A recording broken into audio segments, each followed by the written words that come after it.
The restaurant glowed with the kind of warmth money could buy. Soft amber light spilled from crystal chandeliers, glinting off champagne glasses and polished silverware. Laughter floated in the air, delicate, expensive laughter. At the center of it all sat Ethan Cole, a man whose fortune was as well known as his smile. Dressed in a tailored navy suit that fit like a second skin, he looked every bit the billionaire, calm, confident, in control. Tonight wasn't about business, though. It was about family, or soon-to-be family. Across from him sat his fiancée, Lena Moreau, a vision in emerald silk. Her laugh was effortless, her hand resting gently on his. On either side of her were her parents, sharp, elegant people with the kind of quiet refinement that made others sit straighter at the table. Her mother, Margaret, wore pearls that gleamed under the light, while her father, Charles, carried the air of a man used to getting what he wanted without ever raising his voice. The waiter had just poured the wine when Lena leaned toward Ethan, eyes shining. "To us," she said softly. "And to forever." Ethan smiled, lifting his glass. "To forever." Their glasses chimed. The restaurant's pianist played something soft and romantic, Sinatra, maybe. It was the kind of night that felt like a photograph, perfect, frozen in time. For once, Ethan allowed himself to stop thinking about board meetings, acquisitions, and investors. Tonight, he was just a man in love. He didn't notice her right away, the waitress with dark hair pulled neatly into a bun. She moved quietly between tables, balancing plates with precision. But something about her was off. When she came to their table, her eyes flickered, not toward Lena or her parents, but to Ethan himself.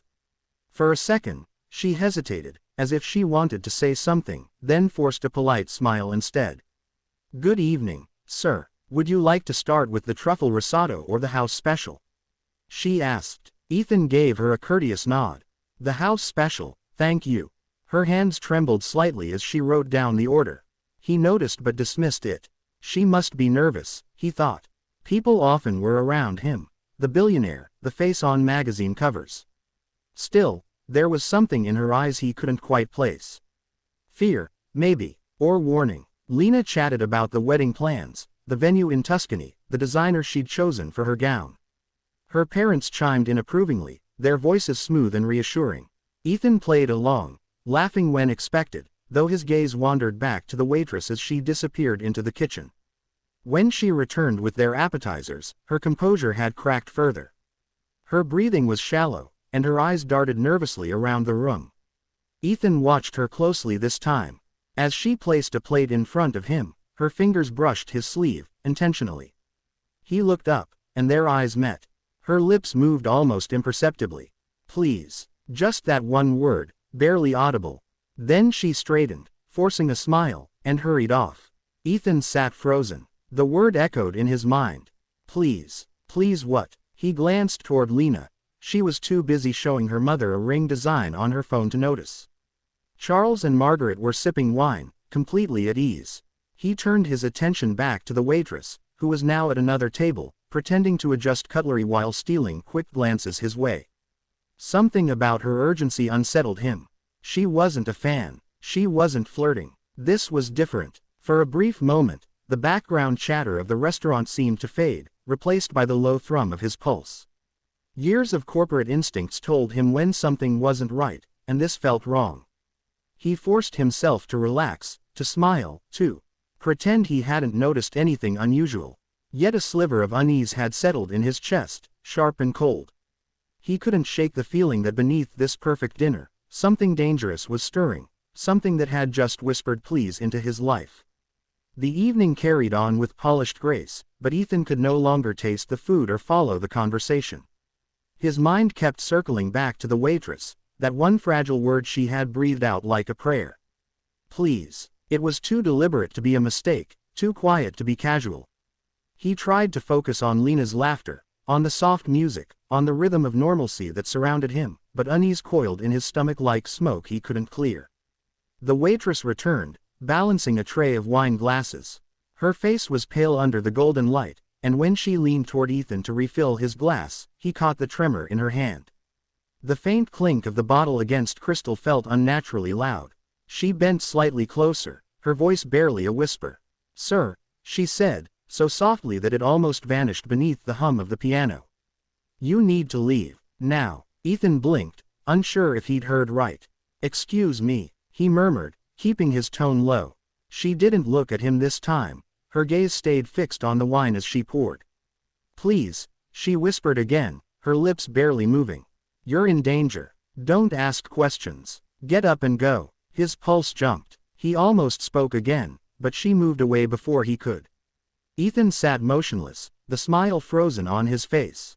He looked around the table. Lena was showing her mother a photo on her phone. Her father was swirling his wine. None of them seemed to have noticed. He forced a quiet laugh, pretending to find something amusing in Lena's story, while his mind raced. Was this some sort of prank?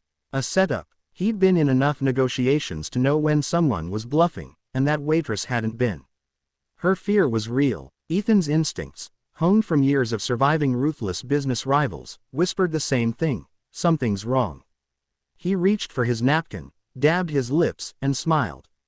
"Excuse me for a moment," he said, standing smoothly. "I'll be right back." Lena nodded, distracted. "Don't be long. Dessert's coming." He walked toward the hallway leading to the restrooms, his footsteps echoing faintly on the marble floor. His calm expression didn't match the storm inside him. As he reached the corner, he felt someone slip a small folded napkin into his hand. His gaze darted. It was her. The waitress. She passed him swiftly without a word, heading toward the bar. Ethan stepped into the restroom, locking the door behind him. He unfolded the napkin with careful fingers. On it, in messy handwriting, were 5 words that drained the color from his face. "They're not who they say they are." He read it twice, then a third time. The air felt suddenly heavy. His reflection in the mirror looked foreign, wide-eyed, uncertain. "Who's they?" he thought. Lena, her parents. He splashed cold water on his face, trying to steady himself. Logic battled instinct. Maybe the waitress was mistaken, or worse, unstable. Yet something in his gut told him to believe her. He had spent his life reading people, investors, competitors, journalists, and that kind of fear couldn't be faked. A soft knock came on the restroom door. Ethan froze. "Sir, everything all right?" It was the restaurant manager's voice, polite but pressing. "Yes," Ethan called, forcing normalcy into his tone. "Just a minute." He pocketed the napkin, straightened his tie, and stepped back into the dining room. From across the restaurant, the waitress caught his eye briefly. There was no pretense in her gaze now, only a silent urgency, the kind that made his heart beat faster. He returned to the table, smiling as if nothing had happened. Lena looked up, radiant. "Everything okay?" "Perfect," Ethan said smoothly, though his hand tightened around the napkin in his pocket. As Lena reached for his hand again, Ethan caught a glimpse of her father watching him, not warmly, but with a cool, assessing calm. And that's when it struck him. The waitress wasn't wrong. Something was terribly, terribly wrong. Ethan returned to the table, the world around him suddenly sharper, louder, unreal. Every sound, the clink of cutlery, the murmur of conversation, the pianist's slow melody, pressed against his mind like static. He smiled out of habit, the mask of composure he'd perfected over years of high-stakes deals slipping effortlessly into place. Inside, though, every instinct screamed that he was standing in the middle of a trap. Lena looked up, her eyes soft and curious. "You look pale, Ethan. Everything all right?" He managed a small laugh. "Just a bit too much wine, maybe." Her mother chuckled. "You're not the first man to be overwhelmed by our family's hospitality." Her father, Charles, smiled politely, but there was something cold behind it, a flicker of calculation that Ethan had never noticed before. The man's gaze lingered too long, assessing him like a prize on display. The waitress, Maya, as he now noticed from her name tag, passed behind them, deliberately avoiding eye contact. But her movements were tense, her shoulders stiff. She refilled a nearby table's glasses, keeping Ethan within her peripheral vision. He could feel her silent watchfulness, like she was waiting for the right moment. When dessert arrived, Ethan barely touched it. His fiancée and her parents chatted cheerfully about wedding plans and merging their families' legacies. The word made Ethan flinch. Merging legacies. Suddenly, everything, their whirlwind romance, her parents' immediate approval, the subtle curiosity about his investments, felt rehearsed, scripted. He reached for his water glass, then froze. In the reflection of the glass's curved surface, he saw something, a brief, unmistakable motion. Lena's father had just tilted his head slightly toward the entrance, signaling. Ethan's stomach dropped. He turned his head casually, pretending to look toward the bar, and saw them, 2 men in dark suits, standing too stiffly to be patrons. Their eyes weren't on the menu or the decor. They were on him. A shiver crawled down his spine. He set the glass down carefully. "Excuse me," Ethan said, keeping his tone light. "I just remembered I need to make a quick call to my driver." Lena smiled. "Of course. Don't take too long." He nodded and stood, his heart pounding, but his expression calm. As he walked away, the suited men subtly shifted, one moving toward the hallway, the other glancing at the exit. Ethan changed direction mid-step and slipped through a door marked staff only. Inside the narrow kitchen, chaos reigned, chefs shouting orders, steam hissing, knives chopping. The smell of butter and garlic filled the air. He pushed through the heat, ignoring the startled looks from the staff. And there, near the back door, stood Maya, waiting as if she knew he'd come. "You shouldn't be here," Ethan said, breathless. Her eyes were wide but steady. "Neither should you." She handed him her phone. On the screen were articles, police records, photographs, Lena's parents, but under different names. In each story, the same pattern repeated. A wealthy target, a sudden engagement, assets transferred, the victim disappearing mysteriously or dying under suspicious circumstances. Ethan's throat went dry. This can't be real." "It is," Maya said firmly. "They've done this before, and you're next." He stared at her, the weight of realization crashing down. Every romantic gesture, every coincidence, every reassuring word, all pieces of a carefully constructed illusion. "How do you know all this?" he asked. Maya's expression tightened. "Because my brother was one of them. 2 years ago, he trusted them, just like you do. And when he found out the truth, it was too late." For a moment, neither of them spoke. The kitchen noise faded into a distant hum. Ethan looked at her, truly seeing her for the first time, not as a frightened waitress, but as someone brave enough to intervene. "What do I do?" he asked finally. She glanced toward the back exit. "Leave, now. Don't go back to the table, don't take your car, and don't let them see you go." Ethan hesitated, torn between disbelief and survival. Then he heard a voice shouting his name from the dining room, Lena's voice, too loud, too urgent. "Go," Maya hissed, grabbing his arm. And that's when Ethan ran. Through the kitchen, past the startled chefs, and out into the cold night air, leaving behind the perfect dinner, the perfect woman, and the perfect lie. Cold air hit Ethan like a slap as he burst out the restaurant's service door, his breath visible in the night. The city lights blurred around him, neon streaks cutting through the fog that hung low over the quiet alley. His shoes splashed through puddles as he followed Maya, who moved quickly but carefully, glancing over her shoulder every few steps. The sounds of the restaurant, clinking glasses, muted laughter, faded behind them, replaced by the hum of distant traffic and the pounding of his heart. They stopped behind a row of dumpsters, both gasping for air. Ethan leaned against the brick wall, his expensive suit jacket brushing against the grime. "What's happening?" he managed to say, his voice low and rough. "Who are those men?" Maya didn't answer immediately. She peeked around the corner, scanning the alley's mouth. 2 silhouettes appeared briefly under the yellow glow of a street lamp, the suited men from the restaurant, moving fast, scanning, hunting. Maya grabbed Ethan's arm and pulled him back into the shadows. "Stay quiet," she whispered. They waited. The footsteps grew closer, echoing on wet concrete. Ethan could feel his pulse in his throat. For the first time in years, the man who built a billion-dollar empire felt utterly powerless. The footsteps paused, then moved on. Maya exhaled slowly. "They'll check the parking lot next," she said softly. "We can't go that way." Ethan swallowed, trying to piece it all together. "You're telling me my fiancée and her family aren't her family?" Maya cut in, her voice tight. "They've done this before. 4 times that I know of. They find rich, isolated men, build a romance fast, marry into their fortune, then disappear once the money's transferred. My brother, Ryan, was one of them." Her voice broke slightly on his name, but she pressed on. He was a hedge fund manager.